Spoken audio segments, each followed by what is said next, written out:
So now we move on to a recorded piece from Steve Randall's opera about the life of Lord Nelson. I think the opera is simply called Nelson. I need to put you in the picture about where this aria occurs. A seaman called Clark has deserted from the Navy, but he's been caught and arrested and imprisoned.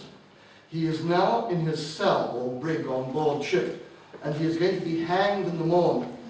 In the event, Steve tells me, the seaman is reprieved by Nelson and lives to see another day. But there overnight in his cell, Clark is singing to himself with a mixture of bravado, black humour, and sheer terror at the thought of his approaching death. I think Steve has done an extraordinary job of catching all these qualities in a powerful piece of music.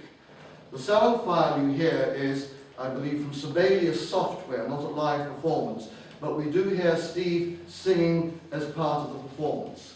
Are you going to set this up? Yeah.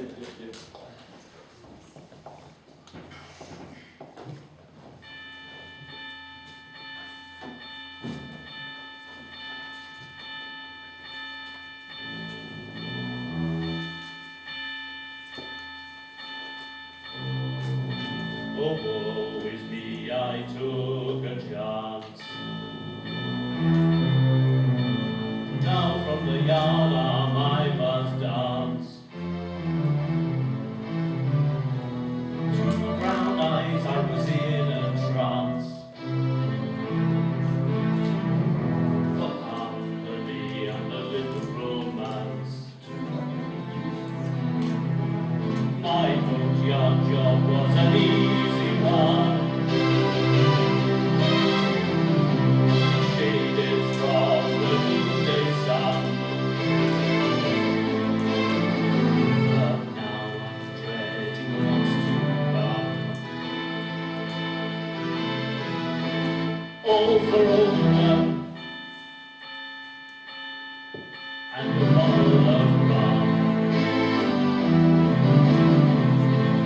Why I thought it wouldn't hurt that you put your duties rushing eyes like servants.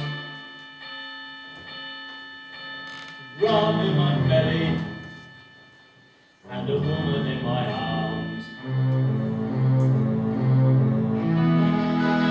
Since returned in the morning sun, I realized that I had to run. Naturally, they were so eager. They called me in St. John's, Antigua.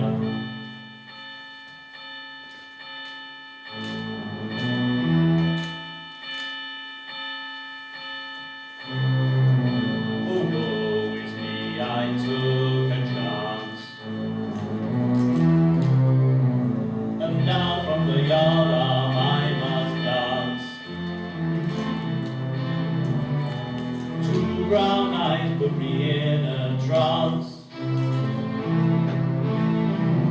A company and a little romance. Now from the yardarm I must dance. Now from the yardarm I must dance.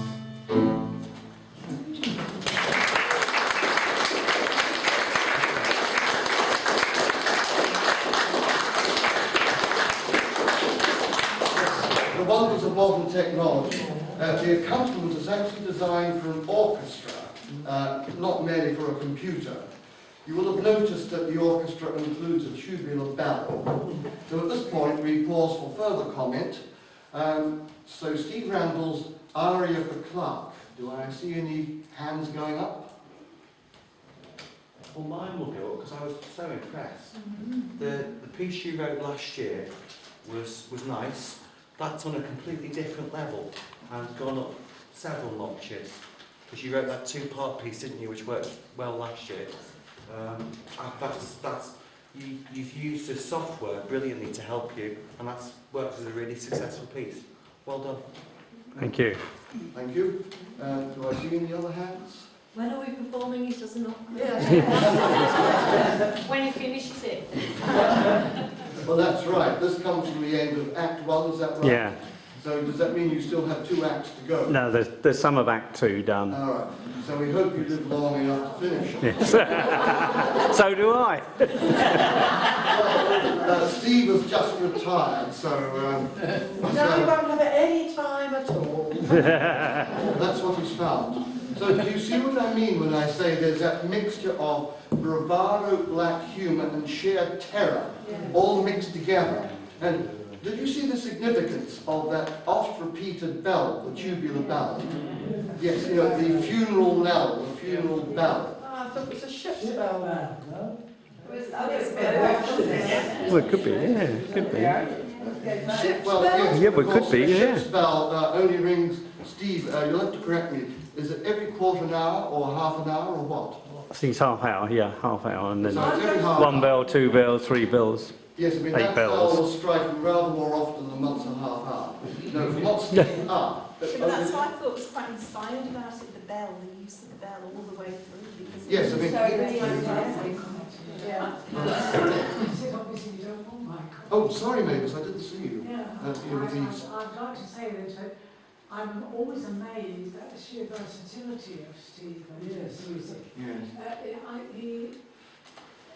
He's done so many things, you know, and each one is almost distinct and represents, you know, sometimes they're very funny and that's quite different from any other. Yes. Sorry. I've got a question for Steve. So after he was hanged, was he put in a hole? Yeah. No, he'd go over the side, wouldn't he? So, the bell serves 2 purposes there. There's the expressive purpose, makes us, or at least it makes me think of the funeral bell, and also it helps to unite the aria. It's not the only thing which unites the aria. I mean, Steve has used various musical devices to make sure the aria, you know, sounds like a whole, that, excuse the use of the word whole, to make sure the aria sounds like a W-H-O-L-E that hangs together. Right, do we have any other comments? It's quite relentless, wasn't it, that the bell? Keith? I like the use of the low strings, which I think you like anyway, to create the mood. Yes, that's true. I mean, the string, I don't know how clear it is on the sound file, but the string writing is low and gritty. You know, probably could all be played on the violins could play everything on the G string, I suspect. So, I just want to say it sent shivers down my spine. all right. You know, the fear in it and anguish and so on. Yes, I mean, what I like about that is the complexity. I've mentioned these 3 emotions, and Steve evokes them all. In simpler music, you might get one emotion in a piece, and that's your lot. But in this piece, we get these mixed emotions all throwing together and churning around each other and raising up the musical and dramatic tension. Right, do we have any other comments, or shall I move on? I'll do that.